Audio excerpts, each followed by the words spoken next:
ইমাম সাহেব সালাম ফেরানোর পর তার সাথে দুহাত তুলে মোনাজাত করব নাকি তাসবিহ তাহলিল পড়ব? সালাতের শেষে, নামাজের শেষে ইমাম সাহেব যখন সালাম ফিরায় ফেলবেন, সর্বপ্রথম যে কাজ সেটা কি?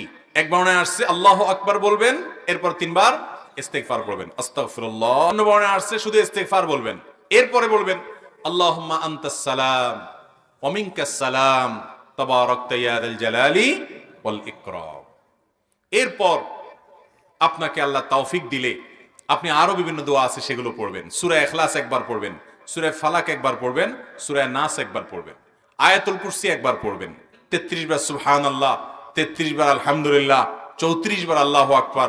আরেক বর্ণনা আসছে আল্লাহু আকবারও 33 বার, শেষের বার পড়বেন লা ইলাহা ইল্লাল্লাহু ওয়াহদাহু লা শারীকা লাহু লাহুল মুলকু ওয়া লাহুল হামদু ওয়া আলা কুল্লি শাইইন কাদির।